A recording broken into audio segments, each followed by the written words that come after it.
శ్రీమహాగణాధిపతయే నమః. ఐం మహాసరస్వత్యై నమః. శ్రీ గురుభ్యో నమః.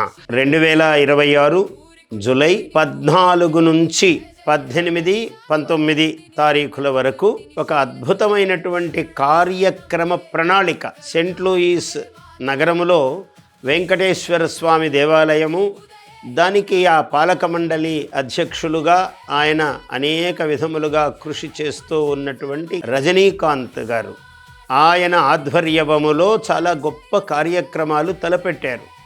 ఏమేమి కార్యక్రమాలు అంటే, నవకుండాత్మకముగా మహాచండీ యాగము జరుగుతూ ఉన్నది. చండీని ఎప్పుడూ ఒక్కరినే చేయడానికి వీల్లేదు. అక్కడ పరమేశ్వరునికి సంబంధించిన రుద్రాభిషేకములు విశేషముగా జరుగుతూ ఉన్నాయి. ఎందుకంటే చండీ సహితుడైనటువంటి రుద్రుడే లోకానికి అనుగ్రహం ఇస్తాడు ఎప్పుడూ కూడా. అందువల్ల ఆ దేవతలు, అట్లాగే వెంకటేశ్వర స్వామి కళ్యాణం, అదే విధముగా కుమారస్వామి సుబ్రహ్మణ్య స్వామి కళ్యాణం, నవవిధ కుండాత్మకమైనటువంటి మహాయాగము, అలాగే కుంకుమార్చన శ్రీచక్రమునకు అమ్మవారికి. ఈ కార్యక్రమంలో ఎన్నో విశేషమైన సంఖ్యతో వేల మంది పాల్గొంటూ ఉన్నారు. ఇది చాలా గొప్ప కార్యక్రమము. అనేక విధములుగా అభిషేకము, హోమము అంటే ఏమిటి? అభిషేకము వల్ల శివుడు సంతోషిస్తే ప్రపంచమంతా కూడా శాంతిమయముగా ఆనందమయముగా ఉంటుంది. ఈ కార్యక్రమము యొక్క జయప్రద లక్షణమును సూచిస్తూ ఉన్నది. కార్యక్రమము జయప్రదముగా జరుగుగాక. బలం విష్ణోః ప్రవర్ధతాం.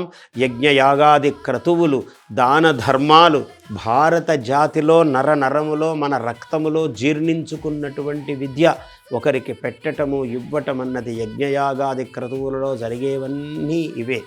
అటువంటి దివ్య కార్యక్రమము భవ్యముగా, జనానందముగా, జగచ్శ్రేయముగా, ప్రపంచ శాంతికారకముగా జరుగుగాక అని అనేక విధములుగా శుభము జయము కలుగుగాక.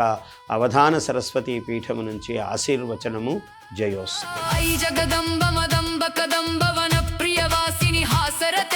సుమన్ టీవీ ప్రేక్షకులకి ఓం నమో వెంకటేశాయ. చాలా గొప్ప సంకల్పంతో ముందుకు వెళ్తూ చేస్తున్నాం. దయచేసి అందరూ వీలైనంత మంది మీరందరూ రావాల్సిందిగా ప్రార్థిస్తున్నాను. అలా కాకుండా కూడా లైవ్ టెలికాస్ట్ అలా చూసినా కూడా ఎక్కడి నుంచైనా ఈ కార్యక్రమంలో భాగస్థులు కండి. అదే నా కోరిక, విన్నపం.